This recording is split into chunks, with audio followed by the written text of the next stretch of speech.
Breaking news చూస్తున్నాం. పాకిస్తాన్ సరిహద్దుల్లోని కొన్ని రాష్ట్రాల్లో మాక్ డ్రిల్ నిర్వహించనున్నట్లు భారత ప్రభుత్వం ప్రకటించింది. ఆపరేషన్ షీల్డ్ పేరుతో జమ్మూ కాశ్మీర్, పంజాబ్, రాజస్థాన్, గుజరాత్, హర్యానాలో సివిల్ మాక్ డ్రిల్ నిర్వహిస్తున్నారు. కాసేపట్లో ప్రారంభించి రాత్రి 9 వరకు మాక్ డ్రిల్స్ నిర్వహించనున్నారు. పంజాబ్, జమ్మూ కాశ్మీర్, గుజరాత్, హర్యానా, రాజస్థాన్ మొత్తం 244 జిల్లాల్లో మాక్ డ్రిల్లను చేపట్టనున్నారు.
పాకిస్తాన్ సరిహద్దులోని కొన్ని రాష్ట్రాల్లో మాక్ డ్రిల్ నిర్వహించనున్నట్లు భారత ప్రభుత్వం ప్రకటించింది. ఆపరేషన్ షీల్డ్ పేరుతో జమ్మూ కాశ్మీర్, పంజాబ్, రాజస్థాన్, గుజరాత్, హర్యానాలో సివిల్ మాక్ డ్రిల్స్ నిర్వహించనున్నారు.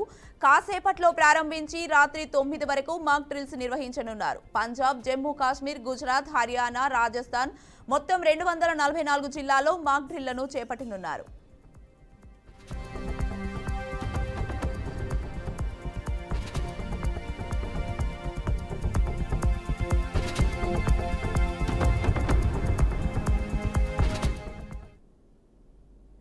టెన్త్ పరీక్ష నిర్వహణలో సీఎం చంద్రబాబు, మంత్రి లోకేష్ విఫలమయ్యారని మాజీ సీఎం జగన్ ఆరోపించారు. అవివేక, అనాలోచిత, పరిణితి లేని నిర్ణయాలతో విద్యార్థులకు, వారి తల్లిదండ్రులకు కష్టాలు ఎదురవుతున్నాయన్నారు. 10వ తరగతి పరీక్ష పత్రాల మూల్యాంకనాన్ని కూడా సరిగ్గా నిర్వహించలేని దుస్థితిలో కూటమి సర్కారు ఉందని ఎద్దేవా చేశారు. మిగతా వ్యవస్థలను ఇంకా ఎంత ఘోరంగా నడుపుతున్నారో అర్థమవుతోందని విమర్శించారు. ఎలాంటి ఫీజు లేకుండా ప్రతి విద్యార్థి జవాబు పత్రాలు రివాల్యుయేషన్ చేయాలని వైఎస్ జగన్ డిమాండ్ చేశారు.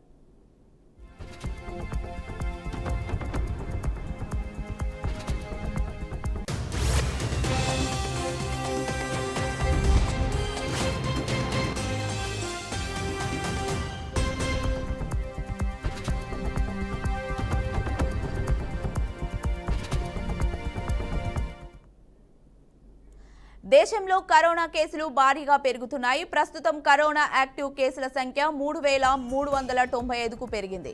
కొత్తగా 685 కరోనా కేసులు నమోదయ్యాయి. శుక్రవారం ఒక్కరోజే దేశంలో కరోనాతో 8 మంది మృతి చెందినట్లు వైద్యారోగ్య శాఖ వెల్లడించింది. జనవరి నుంచి ఇప్పటి వరకు 26 మంది కరోనాతో మృతి చెందారని అధికారికంగా ప్రకటించారు. మహారాష్ట్రలో 7, కేరళలో 6, ఢిల్లీలో 3, కర్ణాటకలో 2, యూపీలో 2 కరోనాతో మృతి చెందినట్లు అధికారులు తెలిపారు. ఏపీలో 17 కేసులు, తెలంగాణలో 3 యాక్టివ్ కేసులు నమోదయ్యాయి.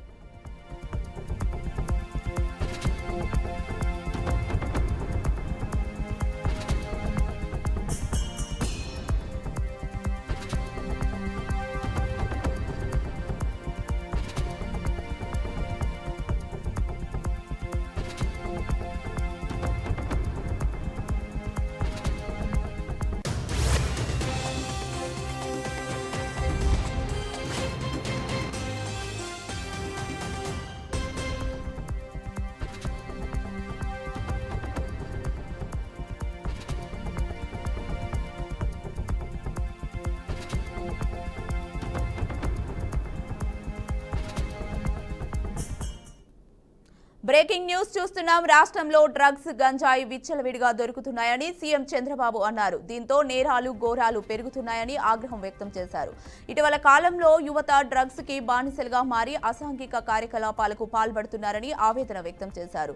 డ్రగ్స్, గంజాయి వినియోగిస్తే తాట తీయాలని అధికారులకు ఆదేశాలు జారీ చేశారు. గంజాయి, డ్రగ్స్ సమాజానికి చాలా ప్రమాదకరమని హెచ్చరించారు. గత ప్రభుత్వంలో గంజాయి, డ్రగ్స్ వినియోగం విపరీతంగా పెరిగిందని ఆరోపించారు.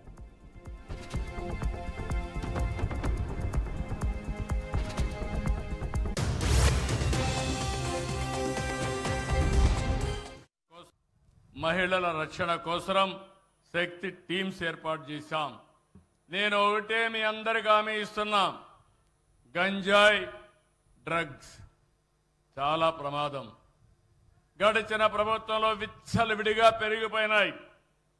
పిల్లలకు అలవాటైపోయింది. కిరాణా కొట్టులో కూడా దొరికే పరిస్థితి వచ్చింది. నేను ఒకటే చెప్పాను, నేను మాత్రం ఎవరిని వదిలిపెట్టను. గంజాయి అమ్మినా, డ్రగ్స్ అమ్మినా, అవి తీసుకున్నా తాట తీస్తానని మరొకసారి మీ అందరికీ హామీ ఇస్తున్నా. మన పిల్లల భవిష్యత్తు చాలా ముఖ్యం. ఇది ప్రమాదకరమైంది. ఒకసారి అలవాటైతే ఆ అలవాటు నుంచి బయట రాలేరు. ఏజెన్సీ ఏరియాలో గంజాయి పెంపకం మామూలు అయిపోయే పరిస్థితికి వచ్చారు. ఈరోజు నేను వస్తానే ఒకటి చేశాను. సెటిలైట్ ద్వారా ఎప్పటికప్పుడు ఇన్ఫర్మేషన్ తెప్పించాను. డ్రోన్ పంపించాను. ఎక్కడికక్కడ చూసి మొత్తం ప్రక్షాళన చేస్తున్నాను. ఈగలనే పేరు పెట్టి, అంటే డేగ కన్ను పెట్టి మొత్తం ఎతుకుతున్నా. ఎవడు దొరికినా మాత్రం తాట తీయడం తప్ప వదిలిపెట్టే సమస్య లేదని మరొక్కసారి మీ అందరికీ హామీ ఇస్తున్నా. మహిళల రక్షణ కోసం శక్తి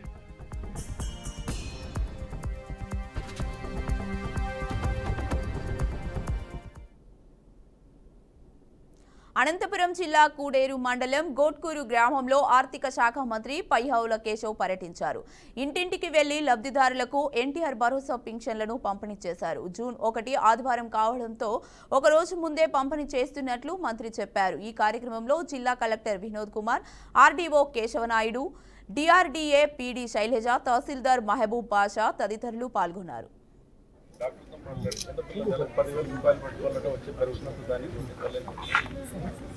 ఏం పేరే? అర్చన. నీకు ఏం కాలేదు. చూడు, నీ తవకాయలో నాకు బాగాలేదని ఉంది. నువ్వు బ్రహ్మాండంగా ఉన్నావు. నీకు ఆపరేషన్ అయిపోయింది. అర్థమైందా? స్కూల్కి పోతావా? చదువుతున్నావా? 10,000 అవుతుంది.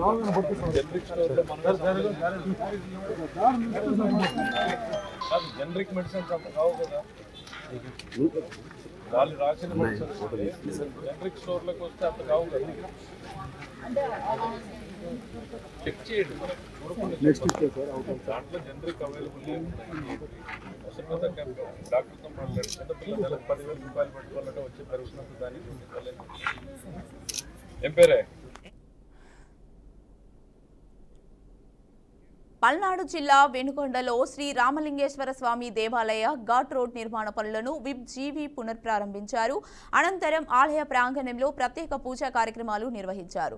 తిరిగి నిర్మాణ పనులు ప్రారంభించడం వల్ల భక్తులు, స్థానికులు హర్షం వ్యక్తం చేశారు. ఘాట్ రోడ్ అభివృద్ధి తమ ప్రభుత్వ ప్రాధాన్యతలతో ఒకటని, భక్తులకు మెరుగైన సౌకర్యాలు కల్పించడమే తమ లక్ష్యమని తెలిపారు. పనులు త్వరితగతిన పూర్తి చేసి భక్తులకు అందుబాటులోకి తీసుకువస్తామని హామీ ఇచ్చారు. చాలా సంతోషకరమైనటువంటి రోజు, విశిష్టమైనటువంటి రోజు. ఈ రామలింగేశ్వర స్వామి గుడికి మళ్ళీ పనులు పునఃప్రారంభించడం జరిగింది. ఈ నిర్మాణం దిగ్విజయంగా జరగాలని మాఘమాసం కల్లా పూర్తి చేయాలని ఒక ఆకాంక్షతోటి కమిటీ సభ్యులందరికీ బాధ్యత అప్పచెప్తా ఉన్నాము. అలాగే ఘాట్ రోడ్డు నిర్మాణం 25% మాత్రమే అయింది. ఇంకా 75% చేయాల్సిన పని ఉంది.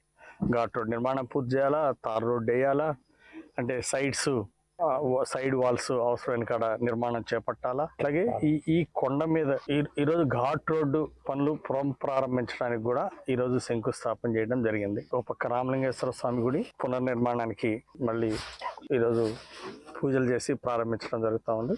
అలాగే ఘాట్ రోడ్డు పునర్నిర్మాణానికి ఇంకా పెండింగ్ ఉన్నటువంటి 75% పెండింగ్ ఉంది. ఆ వర్క్లన్నీ పూర్తి చేయడానికి ఈరోజు మరి సంకల్పం చేసి ప్రారంభించడం జరిగింది. ముఖ్యంగా దేవుడు మళ్ళీ వినుకొండ ప్రజల యొక్క ఆశీస్సులతో, చంద్రబాబు గారి ఆశీస్సులతో మరి ఇక్కడ నన్ను మళ్ళీ 3వ సారి ఎమ్మెల్యేగా గెలిపించడం, అలాగే చంద్రబాబు గారు నాకు ప్రభుత్వ చీఫ్ విప్ ఇచ్చి పల్నాడు జిల్లాకి ఒక గుర్తింపు గౌరవాన్ని ఇవ్వడం చంద్రబాబు గారికి ప్రత్యేక ధన్యవాదాలు తెలియజేస్తున్నా. ముఖ్యంగా ఇది ఒక మహాక్షేత్రం. రామలింగేశ్వర స్వామి ఈ పుణ్యక్షేత్రాన్ని బాగా అభివృద్ధి చేసి రాయలసీమ నుండి రాష్ట్రం మొత్తం ప్రజలు ఇక్కడికి వచ్చి రామలింగేశ్వర స్వామిని దర్శనం చేసుకునే విధంగా ఇక్కడ పూజలు చేస్తారు.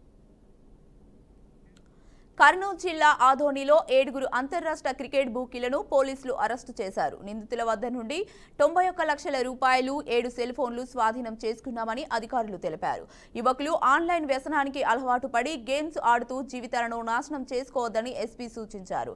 కేసును ఛేదించిన పోలీసులకు ఎస్పీ విక్రాంత్ పటేల్ రివార్డు అందించారు.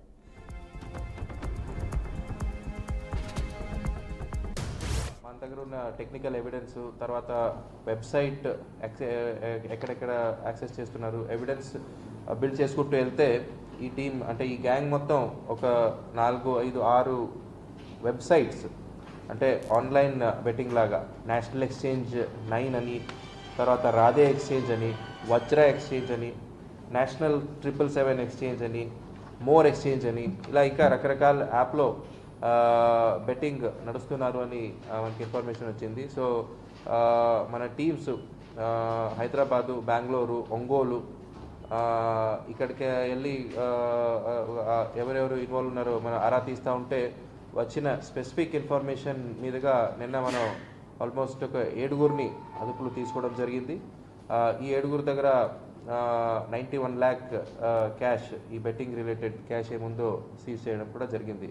సో వీళ్ళందరినీ మనం డీటెయిల్డ్గా ఇంట్రోగేట్ చేస్తే మనకు తెలిసిందేమంటే ఈ రకరకాల లెవెల్స్ ఉంటాయి ఈ బెట్టింగ్